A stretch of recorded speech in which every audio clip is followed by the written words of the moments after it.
On today's show, Max gives his impressions on the new Monster Hunter mobile game, Monster Hunter Outlanders, and it's finally happening. The Palibros take on Omega Planetus. So don't forget your hot drinks as we ready up for this episode of The Palibros.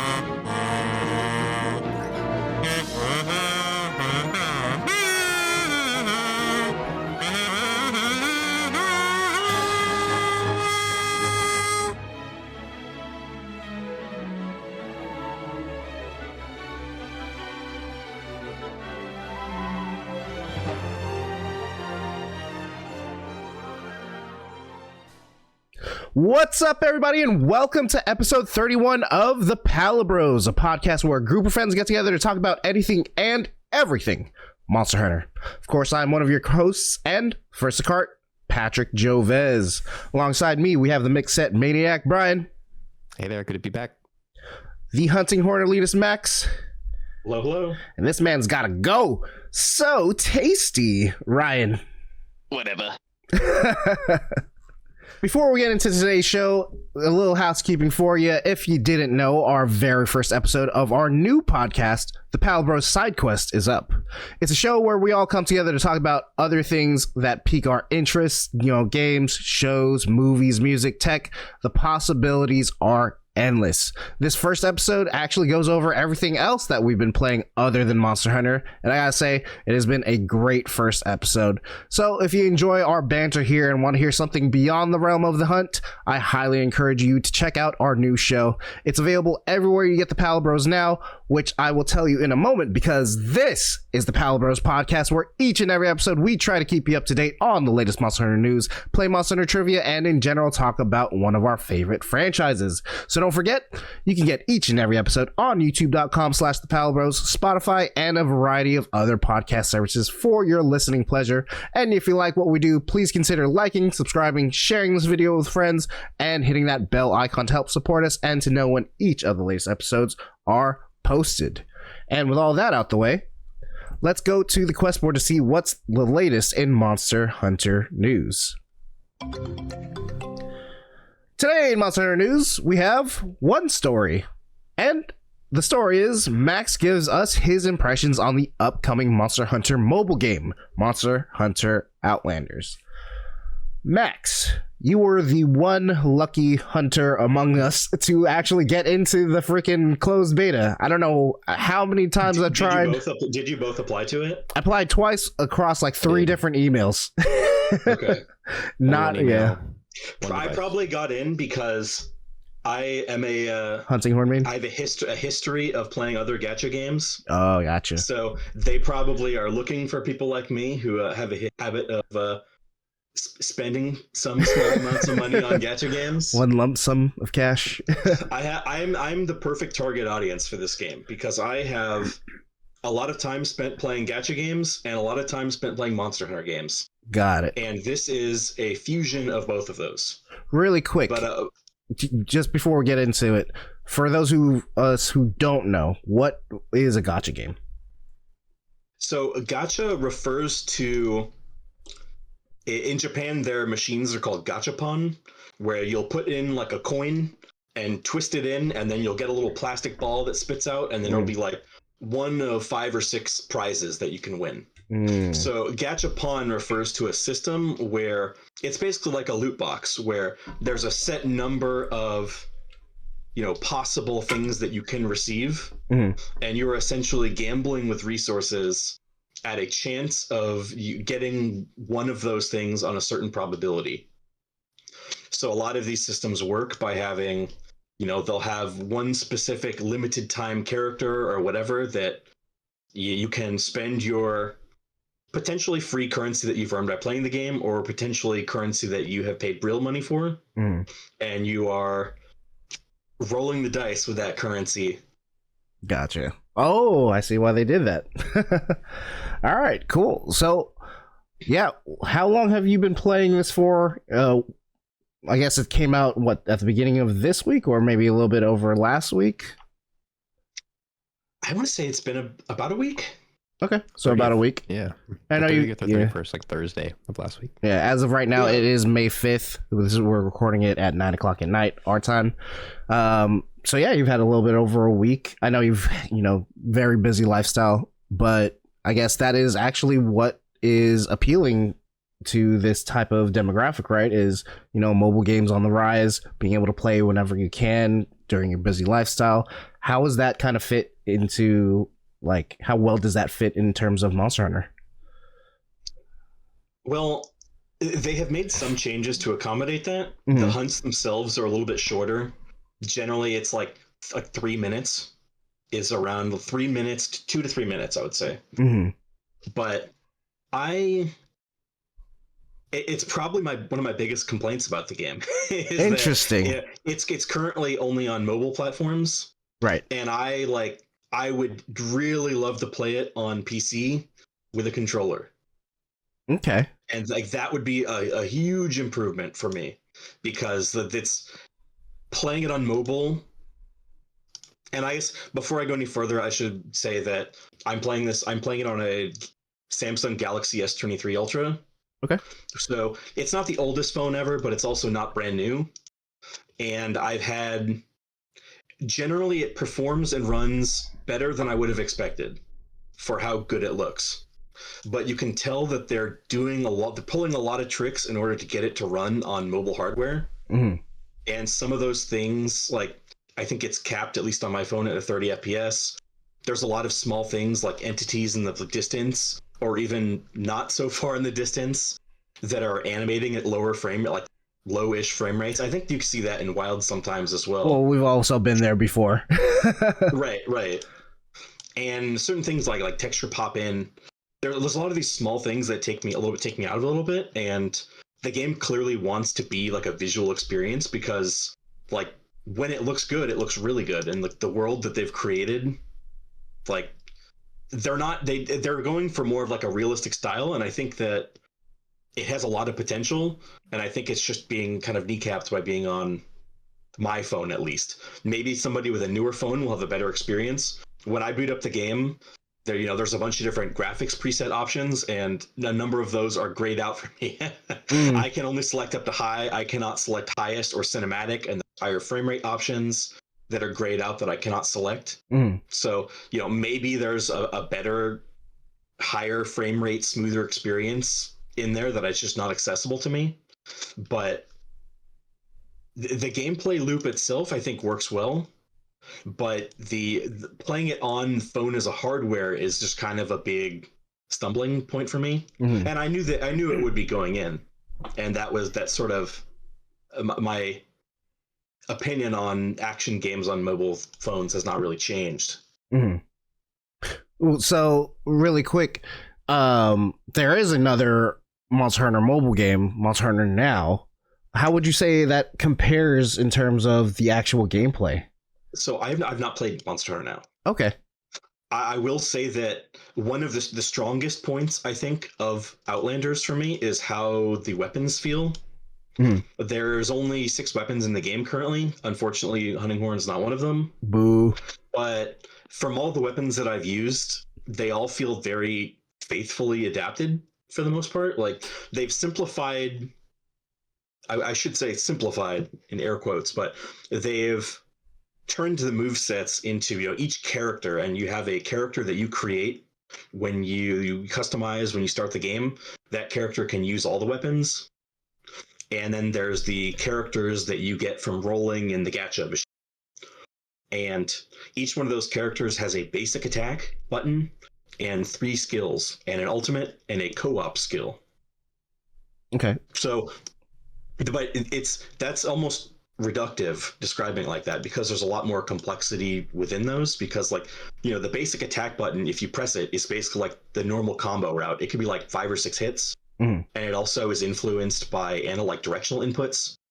So every longsword main knows the longsword combo is your down slash, and you do a little forward thrust, and then you do the little up thrust. It's very faithfully recreated. But if you have in a directional input in, then they do a fade slash, which is like those are all moves from Monster Hunter. Like it feels very Monster Hunter, and the moves combo into each other very well in a way that feels like it has depth. Mm-hmm. It doesn't feel like at all like they gutted or simplified it so they could slap it on a mobile game. Okay. I think that summarizes it really well. It's that last statement, like kind of gutting it and slapping it in. I feel like for content for Monster Hunter now, that, and Patrick, I know you and I both played it, content in the fighting for that is very dumbed down, right? You have only so many inputs that you can do to get certain actions from all the weapons. You got taps, you got holds, touches, you swipes, have side swipes, back swipes. As Max is describing, and from what he's shown me, there's way more buttons, there's way more inputs that all do things. The fact that you can control your character's directional movement with a fake analog stick, virtual analog stick alone is way more different than Monster Hunter now, which is like you don't really move your character. You can play that game one-handed, right? You move them around by having them roll around, and I think, Max, you'll talk about this, but there is a lock-on system for different body parts, and there is Monster Hunter now there's a skill you have to equip to activate lock-on, so it's got that built into. Yeah, so there is one of the many buttons, and that's sort of why I would love to see this on PC or a console port, because like there's a lot of touchscreen buttons. I've got fat fingers and fingers covering the screen, and there's a lot to interact with, and there's a lot to be doing, and I'm getting better at it. I mean, I think maybe in some small part it's a skill issue on my part, but there is a lock-on wheel where you basically select which monster part you want to be focusing on, and then all your attacks will sort of lock in on that specific monster part. Nice. And but like for bowgun, you have the option of free aiming as well, which might be difficult to handle to be effective with on a mobile phone, but that option exists. Interesting. So this is a gacha game as well, right? You've mentioned a little bit of the gacha mechanics in terms of rolling for a character. Is there any other kind of gacha mechanics in other areas of this game, or is it just specifically for character rolling? So there's a couple things. There's characters which all have their own abilities, unique move sets and unique abilities. And there are buddies, which are like palicos. Yeah. And those also, they have passive abilities associated with them that sort of buff the character that they're equipped to. And they also have sort of their own abilities that they'll use in combat. They'll have an ultimate ability that you can sort of command them to use. And so I don't know how technical this is, but having played a number of other gachas, I feel like the rates in the game are pretty comparable to other games on the market. It's like a 0.6% chance of getting the SSR, which is basically always what you want. That's like the rarest thing that you can get. It's a 0.6% chance. At 90 pulls, you are guaranteed to get an SSR on whatever banner it is. And if it's a character, you have a 50-50 chance of getting the character that is on the banner versus like one of the in the standard pool of characters. So oftentimes, like right in the demo, there's a limited character Midori, which is like if within 90 full pulls, at the 90th pull, you're guaranteed to get a SSR character. But then there's also at 120 pull, you're guaranteed to get whatever that character was on the banner at least one time per banner. And that 50-50 chance at 90 pulls carries over between banners. So if you were like, I rolled 90 times and I didn't get the character that I wanted, then the next time, a different character is launched, like you're guaranteed to get that character. Next time you get an SSR. You mentioned banner. What is that's that? Like the they have like rate up events where, like, as I mentioned, like current characters like Midori. So there's like the one super rare character, and then there's a couple, like 3 lower rarity characters that there's an increased chance of getting that character by spending currency to roll on that banner. And so that's all pretty standard. The buddy, said on the buddy banner, you're guaranteed to get that buddy. There's no 50-50 odds, which is nice. That's not always the case, at least in like Genshin Impact and some of the other very large gacha games will also have a 50-50 chance on like the weapons or whatever else. So it's pretty comparable. What I can't speak to yet is a lot of people will talk about the pull economy, which is like how much premium currency do you get by playing the game and logging in and doing dailies and being active, like, and that, you know, I don't have a good idea yet of playing the beta.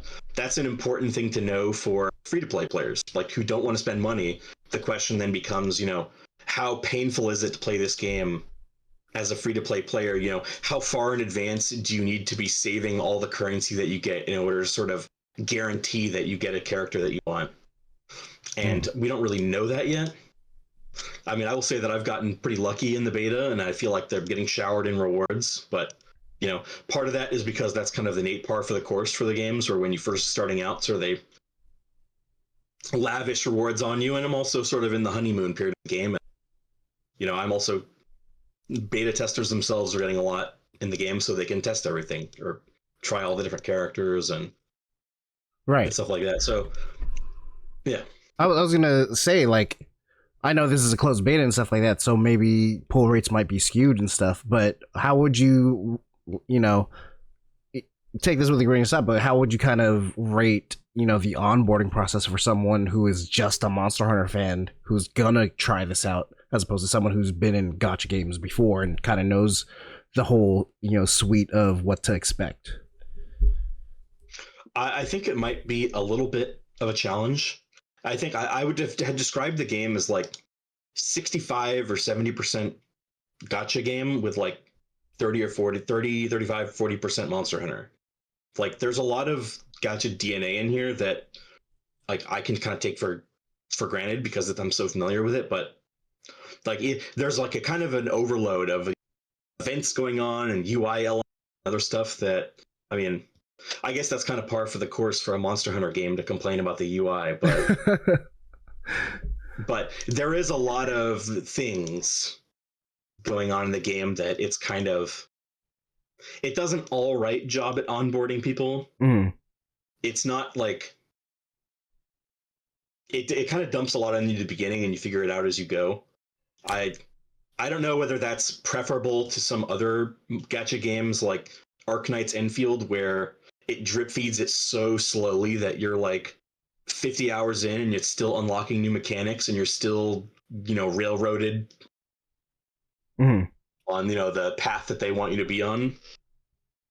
It is a little bit obtuse for people that haven't played gacha games to understand like the gacha systems themselves, you know, how the banners work and the, you know, the rates on the banners. And I think that the messaging on that has gotten better over the years, partially due to legislation. Right. Gambling, right? I mean, it is, but Yeah. I mean, I know a lot of people, that's their biggest fear or complaint about Outlanders. Like they don't even want to touch it with a 10-foot pole because, you know, that's not a Monster Hunter game. That's a gacha predatory garbage. And, you know, I won't necessarily refute that, but, you know, everyone has, you know, if you have disposable income, that's your call on how you want to spend it. As long as you do it moderately, who cares? You know, there are people that spend hundreds and hundreds of dollars on, you know, On what? Basically, Sorry, you kind of cut out. Pokemon cards or, you know, any other sort of things. I mean, as long as you know going in, like, yeah, it's basically gambling, and you sort of have limits set for yourself, and you kind of be real with yourself and be like, if you go in being like, you know what, I'm only going to go for the characters that I'm really interested in and kind of step back a little bit, then it becomes a lot more manageable. Okay. So would you then say that it is, again, would you say that it's viable to go ahead and play this game without spending a cent? I mean, it depends on what you're looking for in the game. There's a lot of different game modes available on offer. There are many of which are catered towards different kinds of players. So some of those game modes, like there's like a guild versus guild time attack. Interesting. You know, social mode where, you know, that's more obviously geared towards people that are spending money to sort of upgrade, to pull multiple copies of the characters to improve, to get, better passive skills or whatever. Or, people that have spent a lot of money, there are outlets for them where it's like for them to get on the leaderboards and fight with each other. And then there's other there's other arena leaderboards that reset like every week in the beta, where it's you go in with, preset characters and preset equipment, classic Monster Hunter arena style, where it's a level playing field. Mm-hmm. So, I mean, there's plenty of content that I can see in the game that is there for people that don't want to like chase the 1% where you basically need to be pulling stuff. But I mean, it's really hard to say at this point in a game's life, because right now, if you're like comparing the power levels of the characters that are currently available in the game, there's the characters that are usually characters in the game that are available at launch. In many cases, in certain games, are playing a whole different game than characters that are in the game. They get added to the game 1 or 2 years from launch. Like power creep and the new characters getting added being stronger than the old characters is a common problem in gacha games. Mm-hmm. And I don't know what the landscape is going to look like in a year from now. Right now, it feels, there's a lot of people saying that like they didn't even touch any of the other gacha characters, and they're just using the main adventure they customized, and they're having a blast, and they don't feel like they've needed to spend anything. But I don't know how far they are in the game. I don't know what kind of game modes they're most interested in. If you're somebody who was like, I have to do every game mode. I have to, I feel bad if I'm not, if I do the arena quest and I'm unranked and I'm like not even close. Mm-hmm. If you're somebody who feels demoralized and you feel like you're getting pressured into spending money that way, then, you might not have a good time. But I don't know, if you approach it more casually and you're like, these are the parts of the game that I enjoy, and you know what? I don't really like competing for a spot in the ranked leaderboard, and I'm okay with giving up the, $2 a month in extra premium currency it gets you for participating in that. Mm-hmm. Then you can say, you know what, that's just not worth it to me. I'm just going to focus on stuff that I like. And I think those people might be able to have a great time. Okay, yeah, that latter part kind of sounds like it's speaking more towards me, because for me, I just want a quick, Monster Hunter game, like a quick fix. And I'm finding that more and more by playing Generations Ultimate. But of course, that means I have to bring my Switch 2 around. And sometimes it's not like, I love that it's portable and stuff like that, but nothing beats just having your phone on you at all times, right? Like, even if I'm playing, I rarely play outside with a $500 handheld / console. So, I'm paranoid like that. I'm like, dude, I'm not paying attention to my surroundings. But like with a phone, it's a little bit more, smaller and more, carryable. It's mobile, of course. And so, yeah, I would say, like, going back to your earlier point, just kind of pulling at this thread just a little bit more, like, would you kind of recommend this to just the average Monster Hunter fan? Or would this be more so for the gacha game fan, I mean, I would say that there's enough to the game that was my first question going in, is like, does it feel like Monster Hunter? Mm-hmm. And there's a lot to the combat that feels like Monster Hunter to me. Like, the monsters currently available in the beta, the roster is pulled almost like exclusively from Monster Hunter World. And it's like, they've got the moves you remember, they operate just like how you remember, like, they feel like you're fighting monsters from Monster Hunter World. It's like, without the clutch claw, of course, but... Yeah, I think you were showing us some gameplay at some point, and I believe you were fighting a Gyros. Was that Great right? Gyros, yeah. Yeah, Great Gyros. Yeah. I was like, oh. As of right now, I've fought probably 90 to 95% of the monsters that are available in the beta. Mm-hmm. There's a couple Radiant versions, but it's like that's the new gimmick that they've added in Outlanders that I have not unlocked yet. Is that like an Apex version or like Blighted? Kind of. Okay. I like the system more than... It's kind of like a mix between like the afflicted monsters from Rise and... Not like Tempered, but It's a little bit more interactive. It's like they're considered separate monsters in the game. It's not like afflicted monsters in Rise where they're fast, they're faster, they have more HP, and then there's the little red part that glows, and if you don't hit the red, it explodes. Like, it's really not incredibly engaging, upgrade over the original monster. But in this case, the Radiant monsters have usually they'll have their own new gimmick that's been improved, or they'll have new moves, and they have their own unique drop loot pool, and they have their own armor sets, and they're just glowing because they're so radiant. Yeah, that's basically it. They basically, part of their body will glow purple and will enter like a radiant fury state, where they'll go super aggro, and you have to focus on that part to knock them out of it, which is very similar to the afflicted monsters, but there's a little bit more like the Rathian is the Radiant Rathian is kind of like Dread Queen Rathian, where it gains the ability to drop, poison spikes, and there's poison pools, and the Radiant Great Jagras has like chain combo where he can try to eat you. Gotcha. Where there's like chains, multiple hits together. They all have new things that they can do that make them more than just extra HP. Going back to the monsters now, I guess I actually totally forgot this whole question. Any notable monsters that are in here? You said they're mostly pulled from World. What are some of like the bigger ones that you were pretty excited to see?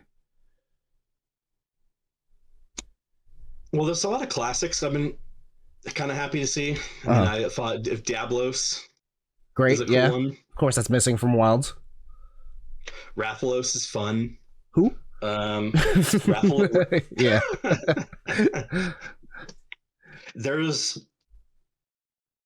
I've mostly fought like not late game monsters, like early to sort of mid game monsters, where it's kind of like there's some interesting additions where like they really were pulling from World, where there's like Radobon. Oh, okay. Yeah. Has not been in anything outside of World. The spiny Oregon. Yeah. And that's one thing I'd kind of like to see. I'm curious on what their long-term roadmap or plans for adding new content is, like content. I mean, I know that's basically a requirement for any sort of live service game, where they're going to have to add new characters, new maps, new monsters. And right now, I have not seen a single new monster. It's all kind of old monsters, and so it kind of makes me wonder, like, I'd like to see what they're cooking. Because like, to have more confidence in it long term, like, can they cook on their own, or is it just like stuff from Monster Hunter World and other Monster Hunter games? Right. Like, I'm enjoying it a lot right now as it is, but that is kind of something that jumps out at me looking at the current roster available in game. Do you see yourself playing this in about, like, say it were to full release like tomorrow? Do you see yourself playing this within the same, like, at the end of the same year? Honestly, I don't know.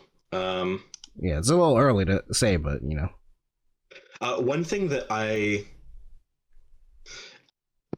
will say is that for a lot of these games, generally, you'll eventually reach a kind of an equilibrium point, where when you first start out, like, there's a whole world of exploration to do, where it's kind of like Genshin Impact or Breath of the Wild, where, like, you got to go out and you got to unlock all the camps, explore the world. There's the little treasure chests, there's like the little feline treasure hoards, and save the cats and do all the little puzzles around the world to collect the loot. So like, and the beginning sort of onboarding, not like main story quest. There's like all of the unlocks that you're doing as you go, where like there's a lot of like one-time activities that you're doing as you go through. And so like, I'm still like in the equivalent of Wilds is like, I'm still going through the story. And so I don't know what the gameplay loop is going to look like once I finish all that sort of one-time content, because there is a stamina system in the game that somewhat limits the amount of things that you can do per day. So I'm surprised at how much you actually can do per day if you wanted to. Like, some of the progression systems of the game, I don't want to like go on too much of like a unfocused tangent, but it's like some of the progression systems in the game, like you have to level up your characters, you have to level up your buddies, and those require like experience materials that you got to use stamina for. You have to, once you get to certain bot like thresholds, you have to use ascension materials to unlock their level cap. That requires stamina. There's a number of things that require stamina, and I was surprised to see that gear is not one of those things. That's good. Like, it basically functions like Monster Hunter, where you can go out into the world and find monsters and hunt them, and they drop materials, and you use those materials to craft armor, and you can use that as much as you want. Like, there's no limit. It's not like Warframe where it takes like 24 hours for your weapon to be completed or something, right? Yeah, there's always something that it feels like you could be doing if you just wanted to go hunt something. Interesting. And it's not like, and you're still getting materials and stuff for it. It's not just like, there's a number of games where you literally, gacha games where you use up your daily stamina and it's like, oh, well, there's literally nothing else to do. I guess I'll log off and do something else. Mm-hmm. Well, yeah. I mean, that's pretty much all I have to ask in terms of my questions. Brian, do you have anything else that you want to pick at? Yeah, I mean, nothing beyond what we've already expressed. I was thankfully able to get the opportunity to see some of the gameplay live. Max was streaming it, and I think we'll be seeing some of that in the B-roll that we'll have for this video, this podcast. But it looked very interesting. I think like what was really unique for me to see was how, and Max described this, like each character has their different move sets, and it was interesting to see like what moves from the weapons that we're aware of are added to different characters.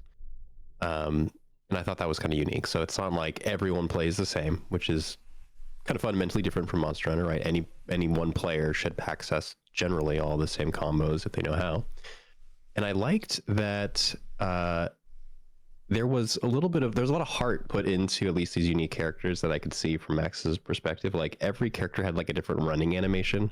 I think there was one character in particular, Max, who was like a Palumu, like heavy bow gunner. And when she ran like in a way I've never seen any animation in Monster Hunter. And I was like, that's very unique. So I can see how people really would want to unlock these characters for not only the power, but also like the cute aspect or like other kind of things like that. So, has that Monster Hunter charm. Yeah, like a little bit of the charm to it.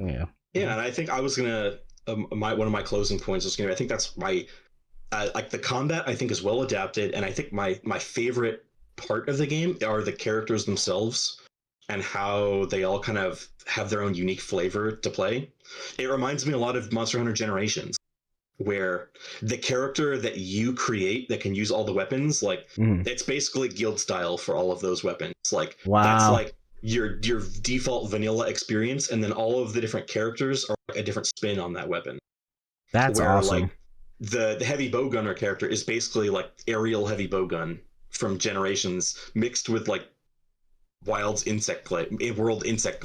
Yeah, that's right. It's like you're like all over the place. Or like the greatsword, the SSR greatsword user who I just unlocked earlier today is it's basically like the rage slash switch skill from Monster Hunter Rise, where it's you lose the true charge slash, but you gain rage slash, which is like allows you to armor while you're holding it. It allows you to armor attacks and you do damage when you take a hit before you swing. Gotcha. And so they all really, like, from their aesthetically, like from the skins that they have, and by that I mean like their default sort of costume, you can choose to swap that out to show like the armor that they have equipped if you want to, but like aesthetically they really feel like they match the monsters that they're from, like the Palumu girl and her playstyle of being, you know, aerial. There's the Diablos Lancer who I've been playing, Lance user, who's like really awesome, has his own unique playstyle that really just seems to fit his aesthetic and vibe. And you know, I feel like they really nailed the characters, and that like kind of the most, you know, the combat is probably the most, being able to get a fresh spin every time you play a new character. Like that's what gets me to want to play new characters and level up new characters. It's like, you know, It's like picking up a new weapon in Monster Hunter, except they keep releasing new weapons. Wow, you just sold it really well there with those last couple points. Well, that's awesome. One minor critique I have is that right now, there's a lot, like, they really are kind of pushing the social elements in the game, where it's like they really want you like co-op content and like content with your guild that you've joined in game, and some of it is a little bit obtuse in the sense of, well, like I don't like time limited events where it's time to like day of the week, like, you know, there's a, I like it in Spirit, like there's a guild dance off event. No. Where they're like, you have like dance battles with your guild mates. But it's like, it's like every day, starting at 5 p.m. to 5:15 p.m.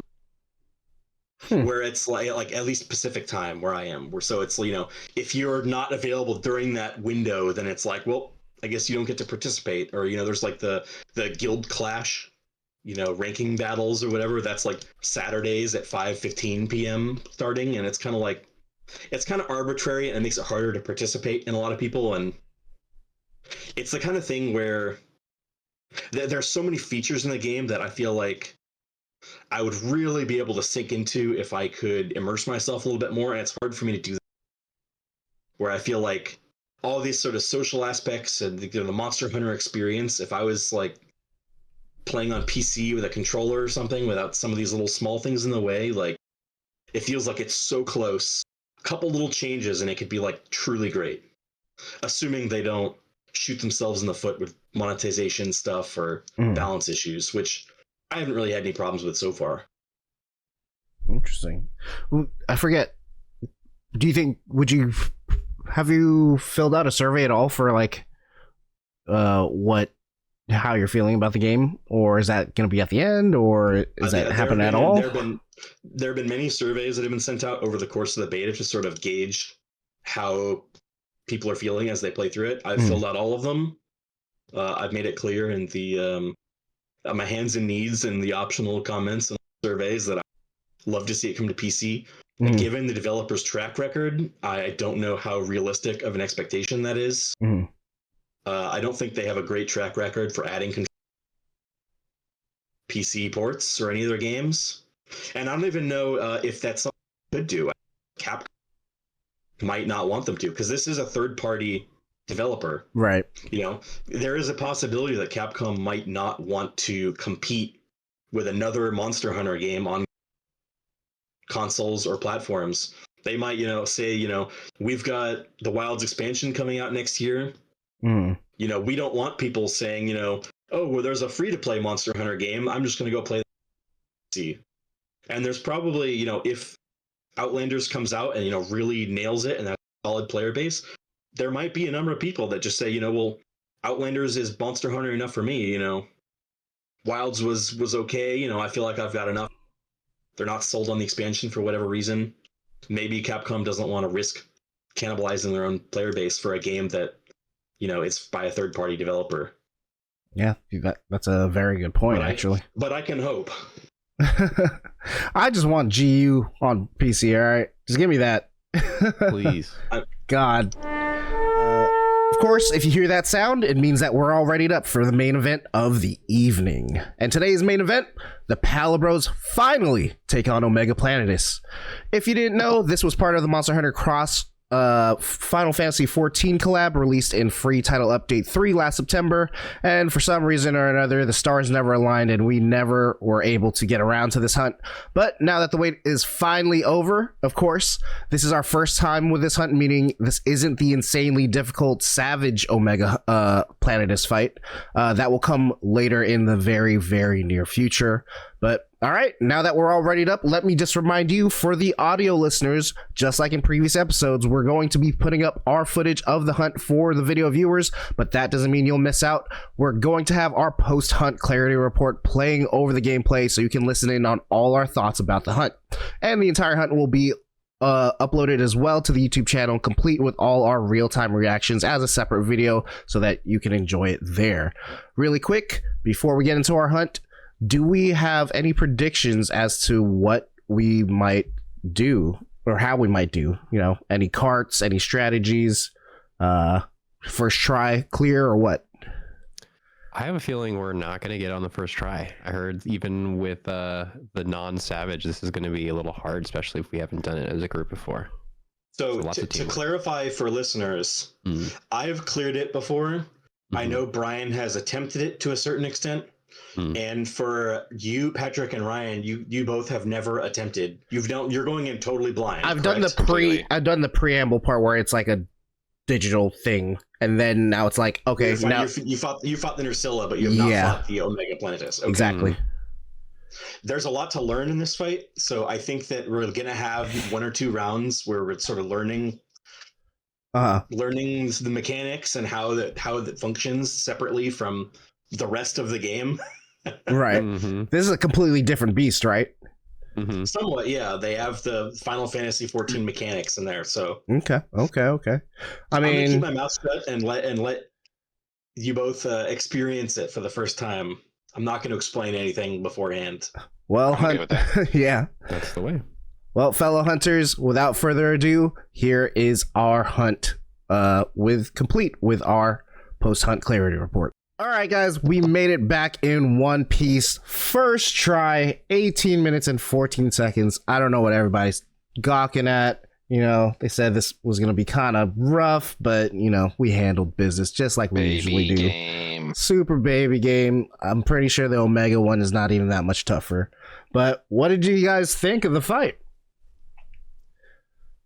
I felt like there was a lot of talk about how you have to strategize a lot more, and I think that that's probably true, and I may be taking for granted Brian and Max's kind of leadership knowledge here. Yeah. Yes, exactly. But I have to say it was, I don't want to say disappointing, but it was definitely like hyped hard. And I was like legitimately like, oh dude, there's no way. We're probably gonna it's gonna take us like 3 or 4 tries, and look, I'm not saying it, you know, obviously I'm saying baby game is a joke, but like, I don't know. I really thought it was going to be way harder. So I think I was also getting a lot of free shots because like Max and Brian were doing a lot of work to kind of constantly aggro off one another. So no one was just getting bullied and picked on. So there's a lot going on kind of behind the scenes. Like the fight operates like an MMO fight where one player, the person who's attacking the head gains enmity, where it's getting focused by Planetes. So most of the fight, it was basically focusing on Brian, and then it like will shoot out the little, I think it's like Demi or Gravity or whatever, where it reduces your max health. Right. And it becomes difficult to tank continuously if you are getting lots of stacks of that. So that's why like you want somebody else to come in and like take aggro, so that you give time for those stacks to wear off. So like there was some of that going on where it doesn't feel quite as stressful if you're not the one getting attacked the whole fight. Yeah, I was not. You have this space to kind of sit back and just DPS, and that's kind of your job. I was in this support role, which was recommended, that there's somebody there just to heal and make sure people are alive. You definitely saved my butt multiple times. I've had experience in this fight. I've cleared a number of times. So I have an idea of like what the attacks are to look out for. And there's a lot that is going on. The game tells you on like the right side of the screen where it's like, it's getting ready to use this attack. You know, it's using mustard bomb. And, you know, you want to, the ideal thing to do is like lead the mustard bomb away from the group. So the fire patch isn't like where everyone's fighting. Yeah. There's little small things that I haven't done the Savage version. I think it's probably more important on the Savage version. And you have to remember that Omega Planetus came out like before all the Arch-Tempered monsters. Exactly. Sure. So this is pretty old content relative to some of the other things we've been doing recently. Like, you know, the Arch-Tempered Arcveld is like way more recent. You know, they didn't have any. Did they even have any of the Arch-Tempered monsters available at the time it came out? I want to say at least in September they had at least 2. I think they had Arch-Tempered. Was it Mizutsune and the guy Chris? Raidao. Arch-Tempered Raidao.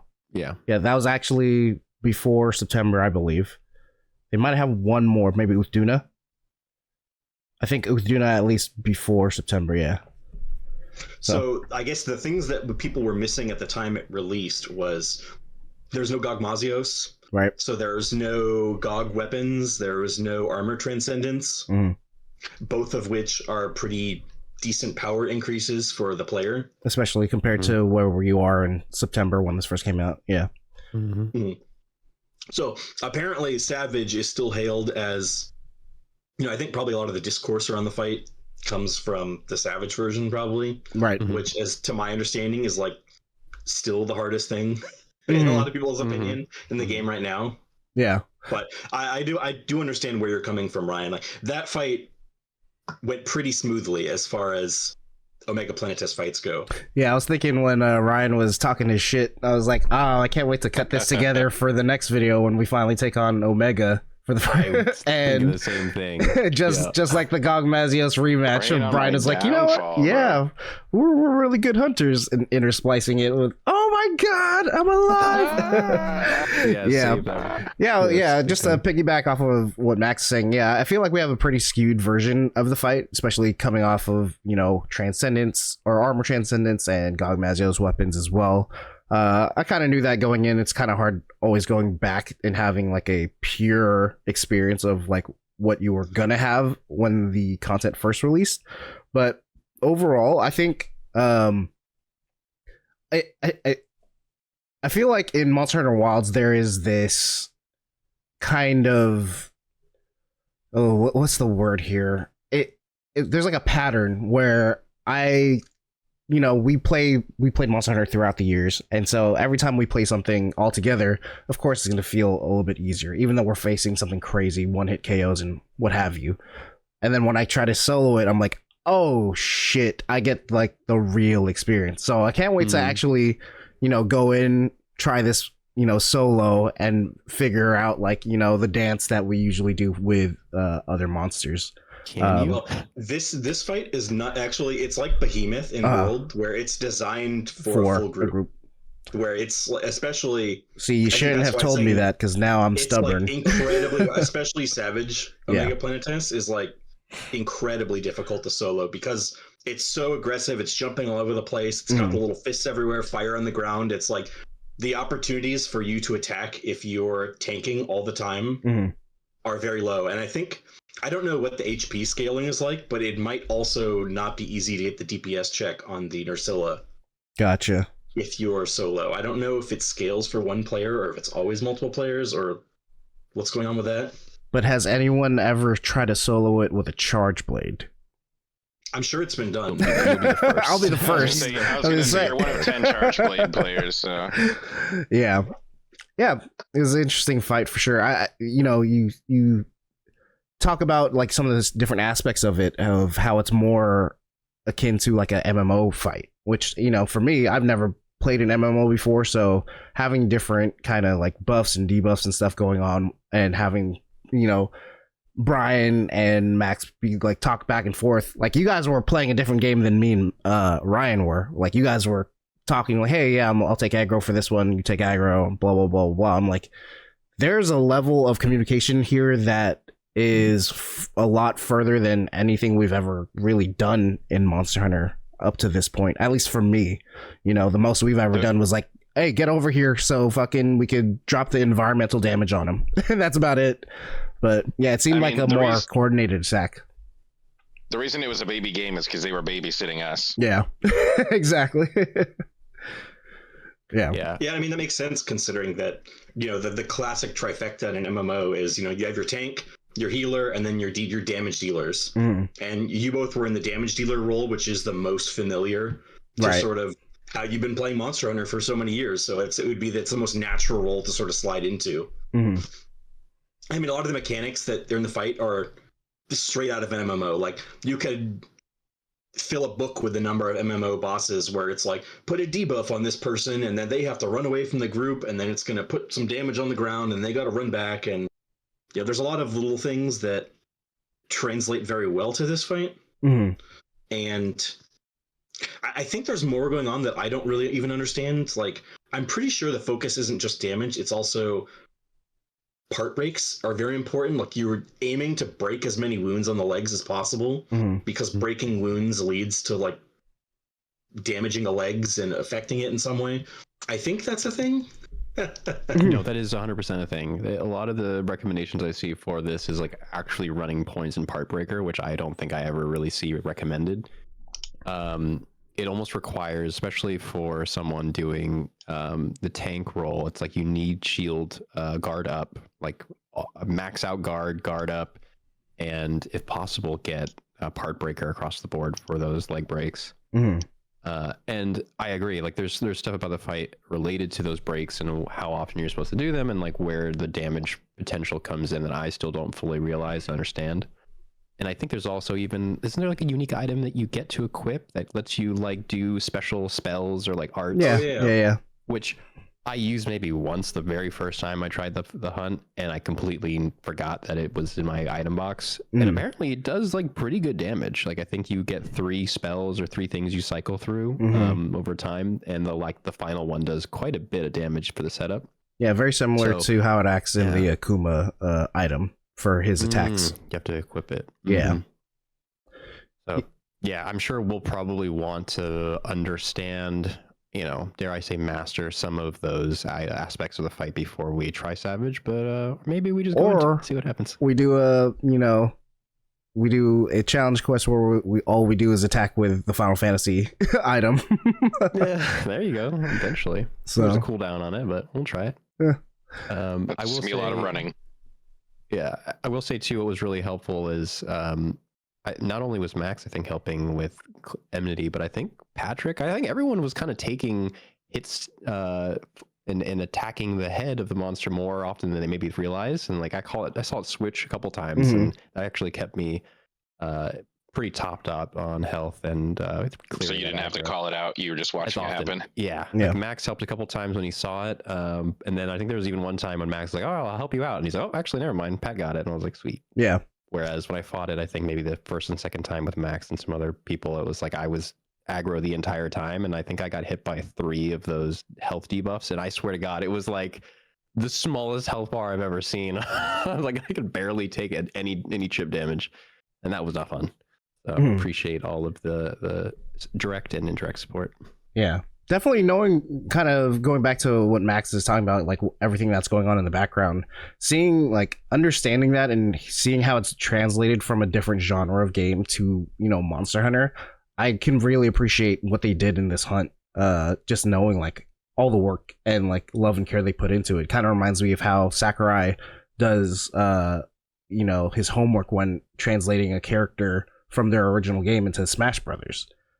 Everything to like the smallest minute detail seems to be like double looked over, and kind of just like, wow, only hardcore fans kind of know about this, and probably 10% of like anyone who's playing Smash is only ever going to notice this. But he makes it feel, like it's done justice from like the original IP. So, I've never played Final Fantasy 14 online. I'm not an MMO guy, but just knowing, that they had put that love and care into something like this and translated it into the Monster Hunter world, I think that's actually pretty freaking cool. So, yeah. I also think it's a really nice touch. They have like the Final Fantasy 14 damage numbers, and it like Ryan was saying, it has a little pop up when it's like when you use a move, it's like tells you what move it is next to the damage number. It's a nice flavor that separates the fight from the rest of the game. It was pretty satisfying because, as you know, Dragon Piercer like hits probably like anywhere from 10 to 20 times. So seeing it stack up on him was pretty cool. Seeing a fucking paragraph that says super amped up, fucking something discharge, and then my numbers next, I was like, that's fucking cool, man.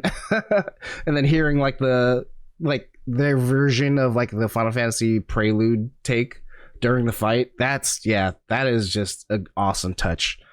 So I